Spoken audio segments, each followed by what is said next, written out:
everyone. I have here Daniel. He is from the implementation program and he's willing to share his experience with the reboot system. Brother, can you tell us a little bit about yourself and how you came across the reboot system? Yeah, sure. I actually was one of the OGs to join the implementation program back in 2019. Oh, And it was very new at the time. It wasn't as in-depth as it was now. I remember it was just the modules, there was like the group and stuff, but so much has changed. And so about a year ago or so, I decided I need to go back and redo the modules and rejoin the groups. And I've heard about these amazing coaches that'll help you with your mindset and trauma and whatever, right? And so yeah, a year ago I decided I'm gonna come back and I'm gonna check them out, and they've done wonders. nice. And what were you particularly still struggling with before you decided to come back? Was it like some more, perhaps you were dealing with more of the inner stuff that you were emotional wise, or you just wanted just to come back just to check it out? What was your reason for joining back again? Definitely. About 2 years ago, I did a lot more in-depth self-work Mhm. through therapy, through reading so many self-help books. And yeah, when I heard about Milan, when I heard about Dr. Jessica, Dr. Rankin, I was very eager to get their take and yeah, so I attended a lot of their webinars, specifically Dr. Jessica and obviously JK, and made me really ponder on certain things and realize there's so much more work to do. And it doesn't take like a specific amount of time to redo it. It's a lifelong journey. Definitely. No, thank you for that. Okay. No, yeah, because you're right. In 2019, there wasn't like you said, like these coaches that are available now. And that's great, man. So, having said all that, which of the coaches did you? I know you mentioned Dr. Jessica. So, did you attend her calls religiously, or when did you see, or what problem first issue you came to her, and did you see any progress while implementing any specific tools she gave you?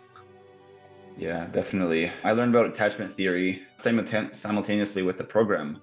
And I came to her with a bunch of questions regarding that. She really explained what attachment theory is, where it stems from. Essentially, it's childhood trauma, right?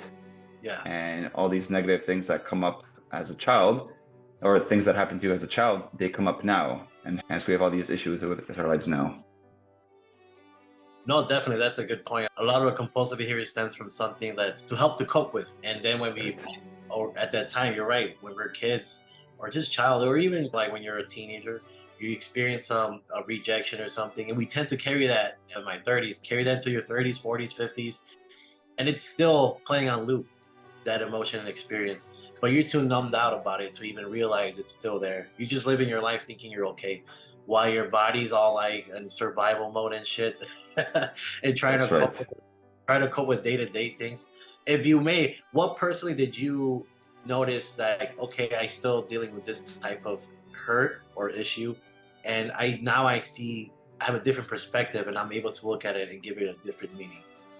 Yeah. My parents, I'm Catholic and I'm a practicing Catholic, and my parents, it was presented to me in a very, let's just say, forceful way. It was very like shove it down your throat, no kind of questions asked.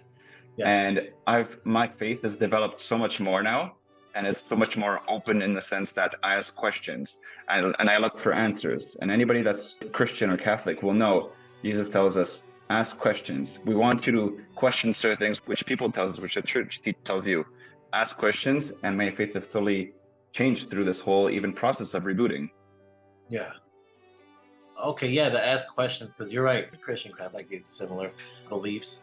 And you're right, a lot of the, even for me, that was a big one because it costs a lot of guilt and shame where I never question anything. Funny, right? I just listen to what you're told. And how did you, looking back now, how do you feel? What's your worldview? Consider yourself a Catholic, or who is Daniel now as he's rebooting? Have you found Yeah. your self image changing? How do you perceive yourself and now looking back? Yeah, definitely. I'm still Catholic and I'm still practicing. My faith is so much different than what my parents have presented to me back when I was a child. It's so much more mature, and it's so much more open. And I'm very grateful for this whole opportunity. It's created who I am. Yeah. And all the pain. What's the biggest thing that I got from this program, I'm going to transition here, is the awareness that I've received. Yeah. the awareness that I got, and realizing even like this whole trauma that's happened to me as a child, it came for a reason. And our parents made mistakes as parents because there's no manual for parenting. And as long as you don't keep the same cycle moving forward, hopefully I'm gonna have a family eventually. As long as I don't make the same mistakes, then I'm on the right path. I'm creating better human beings without the same traumas. And I can be thankful for this whole experience, for even for the trauma, because that's something to be grateful for as well. So then I can realize, and then so the trauma stops here and doesn't pass on to other people. Man, that's beautiful, bro. Because you're right, breaking that generational curse, if you will. Like that's like our parents learn from their parents until that breaks, and you came to this kind of program, and we challenge beliefs in a healthy way, right? Out of respect, and be like, you know what? Maybe this is not serving me. I could still be a devoted Catholic and have this type of awareness where I could live a certain way that doesn't necessarily have to be the traditional way how my parents did it, and it's in a healthier way where you develop a lot of complex issues grow for a future family, which is a cool thing to do. It gets you excited to be like, I could mold a potential kid or a son or a daughter to be the way I want to live, and that's beautiful, bro. Thank you for sharing that. And what other tools or wins that you had during your year in the program that sticks out to you? What's that one aha moment that you had as well? You're like, man, I'm glad I came back because I took care of this. Honestly, I would be very impulsive with emotional reactions to certain things. And the biggest thing I got is awareness, like I said before. I catch myself now throughout the day, how I feel. And it'll be the same emotion that will come up, but now I'm so much more aware and I can't transfer it to another positive emotion rather than getting, I don't know, pissed off, upset. Yeah. And I play a lot of sports and I used to play a lot of volleyball in college. And now when I play, I'm not the same, I don't play as well because I've gone much older. I'm 32 now. It's different than when I was 22. But I catch myself, damn, I need to be more compassionate. It's okay, you're not as great as you were, you're not as agile, but I catch myself and say, all right, you know what, these things are normal. I'm getting older. Just be fine. Don't get so upset with yourself. Nice. So you develop compassion for yourself rather than being explosive and just pretty much like being super critical to yourself, right? Because you're had the awareness to be realistic. Hey, man, it's okay. Look, I'm still healthy. I'm still playing, and it's not, but at the same level as I was 22. But you're still doing it, which is good, man. Compassion is. We need to be compassionate, right? As you notice, when slips or happen, when you break boundaries, we tell brothers, hey, we have compassion. It's okay in the beginning because you're still learning, right? The data, you're getting data, and then you realize when you talk about it, right? That attachment, you detach yourself from the freaking slips and don't create unnecessary emotional stress with that.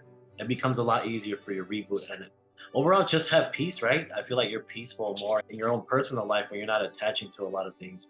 But thank you for sharing that, brother.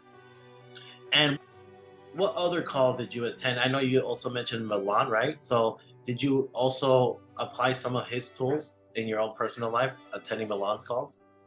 Yeah, definitely, definitely. Like I said, I'll repeat awareness again. Just Oh yeah. becoming more aware of where you are, what's controlling your thoughts, right? Because ultimately everything's in your head, Okay. and you have to take control of those things. And what a big tool that I use for this for controlling these thoughts is that morning journaling, right? That really levels your day. You can plan your day. You can see the wins that you've done in the say or in the last 24 hours, and you're in control of all these emotions and you're more compassionate to yourself towards yourself. Nice, man. Okay. No, awareness is a big theme, and you have awareness in different areas, right? More so than others. But I like that, brother. That's being able to control your or observe your thoughts is huge, especially coming from a compulsive behavior. And yeah, brother, anything else that sticks out to you, brother? Anything that you want to tell a brother here? Hey, if you're struggling with this certain anger, emotions, what would you tell that brother? This program offers this, right? I know you mentioned awareness, compassion. Was there anything else that you personally seen growth as well besides that, like in your personal life, perhaps career, health, social life? How has that improved? Yeah, everything's so improved so much. I've joined different groups. I sing in a choir now. I play so many more sports actually, and I'm just out there with people, right? And I moved to another country. I moved to Poland actually about 4 years ago. And in hindsight, it was more of an escape of the toxic relationships I had with my family. And basically, it was me setting myself boundaries with people that are negative and not good for me. And Yeah. so learning that setting boundaries is not being bad, it's not being selfish, it's respecting yourself. It's respecting yourself because if you're not going to do it, who's going to do it? That's a good point, man. No, thank you. Thank you. That's very important. Like boundaries, changing your environment always helps, man. It can be scary sometimes, but hey, it's a necessary evil to get away from that routine. But thank you, brother. So, second last question, brother. So, what would you tell this brother that's watching this video and looking at, man, Daniel, I relate to you a lot. I struggle with strong emotions. I'm Catholic, right? But they have some doubt, right? They don't want to take that leap of faith to invest in themselves in this type of program. What would you tell that guy? You need to develop some more self-love, right? That's what Jesus teaches us. Have love towards yourself, towards others, right? And slips and relapses are part of the process. And it wasn't until many years that I realized, hey, I'm not the worst when I slip. I want to eliminate it, but it's a process. As long as you're putting one step forward every single day, you're getting towards your goal of stopping this behavior and develop that love towards yourself. Thank you. I like that. Self love, brothers. And I always like asking this question at the end of the call, brother. How would you describe your overall experience in this program in one word? Self-awareness. Self awareness? Okay. I like it. That was the theme here, right? Self awareness. And it's true. Awareness. It's true, right? It's a simple thing, but it's so true. Simple awareness to your anything. But thank you, Daniel. I appreciate you taking the time to share. And I know you're going to inspire some brothers just to be like, just to think and have, oh, what's awareness? And I appreciate you.